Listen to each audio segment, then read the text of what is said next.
গোপালগঞ্জের সবজি গ্রাম হিসেবে পরিচিত সদর উপজেলার রঘুনাথপুর, সিলনা, গুয়াধানা ও টুঙ্গিপাড়া সহ আরও কয়েকটি গ্রাম। মৌসুম ভেদে সারা বছরই এসব গ্রামের কৃষকরা নানা ধরনের শাকসবজি আবাদ করে থাকেন। নিজেদের কষ্টার্জিত বিষমুক্ত ও বালাইমুক্ত নিরাপদ সবজি বাজারে নিয়ে বিক্রি করে ভালো আয় করছেন তারা। গোপালগঞ্জ প্রতিনিধি আব্দুল্লাহ আল মামুনের তথ্যচিত্র আরও জানাচ্ছেন লিওন আজাদ।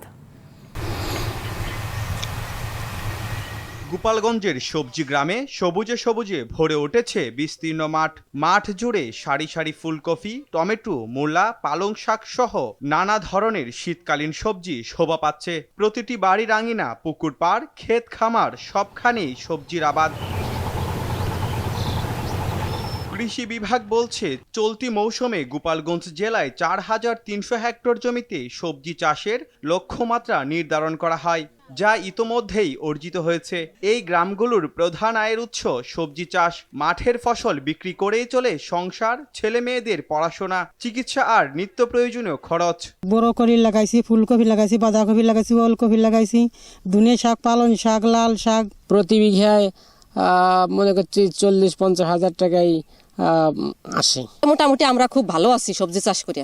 এ দিয়ে আমাদের সংসার চলে এবং ছেলেমেয়ের লেখাপড়া শেখাই। দামও ভালো পাচ্ছি, ইনশাল্লাহ এবছর আশা করি লাভবান হব। কৃষকদের নিয়মিত পরামর্শ ও প্রয়োজনীয় সহযোগিতা দেয়া হচ্ছে বলে জানান এই কৃষি কর্মকর্তা।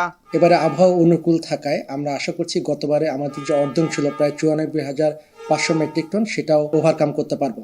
আমরা মাঠ পর্যায়ে কৃষকের সাথে কাজ করছি, কৃষককে পরামর্শ দিচ্ছি, কৃষকও ন্যায্য মূল্য পাচ্ছে এবং এই ন্যায্য মূল্য পাওয়াটা যদি অব্যাহত থাকে তাহলে আশা করি যে কৃষকরা আরও ব্যাপকভাবে সবজি চাষে উৎসাহিত হবে এবং আমাদের গোপালগঞ্জে সবজি চাষ আরও ব্যাপকভাবে বৃদ্ধি পাবে। আবহাওয়া অনুকূলে থাকলে ও ন্যায্য বাজার মূল্য পেলে ভবিষ্যতে সবজি চাষ আরও বাড়বে। এতে গোপালগঞ্জে সবজি উৎপাদন বৃদ্ধি পাওয়ার পাশাপাশি স্বাবলম্বী হবে হাজারো কৃষক পরিবার। লিওন আজাদ, RTV।